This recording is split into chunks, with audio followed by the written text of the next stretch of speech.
We've been sounding the alarm about this for some time. It has been patently obvious by their behavior at the table and in public that their intention was to provoke a labor dispute, and this is exactly what they've done. We're extremely disappointed with the behavior of Canada Post at the bargaining table. We've been there for 7 months. They've refused to talk about any of the substantial issues. They dropped a offer on us a week before the deadline and said it was their final offer. Now they've given us lockout notice.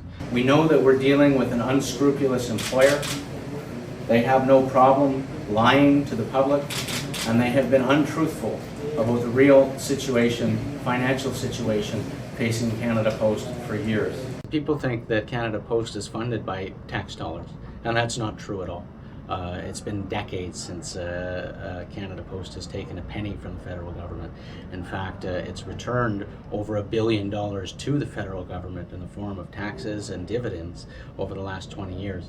So it's a profitable public post office. It's a public sector success story. Canada Post delivers 2 out of every 3 parcels in this country.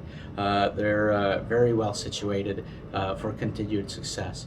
And if you look at their annual financial statements, you'll see that year over year, their revenues are increasing, their profits are increasing. There's no crisis.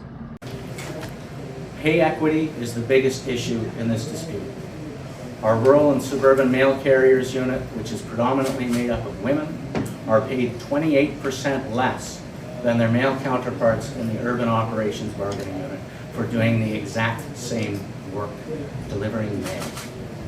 What we're saying is that this injustice has to end. There are other issues, of course, and that includes all of Canada Post's cuts and rollbacks that they're demanding. We don't think there's any justification for them at a time when the corporation is doing so well. In addition to that, they refuse to address some major issues around staffing that has our members working forced overtime on a regular basis, and they're refusing to address the health and safety concerns that we're raising. We've been trying to work with them to get a proper costing of what these are, but they've refused to give us that information. We've asked twice since they started quoting this $1 billion figure. I remember it wasn't too long ago when they were saying the corporation would be losing $1 billion a year. That never materialized. They've backed off somewhat and said they only want to change it now for new hires. Our view is that our pension plan is sustainable. The Conservatives still seem to be running the post office. Mr. Harper's appointees are in place, and they haven't changed their direction whatsoever. Who would you say is on the side of the public in this dispute, and why? We are, absolutely. Why? Because we're trying to expand services to the public. Not just the traditional services.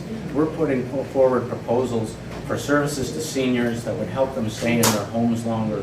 We're putting forward proposals for financial services such as postal banking that could bring financial services into rural areas that don't have them and help the urban poor and the unbanked to be able to have some level of financial inclusion.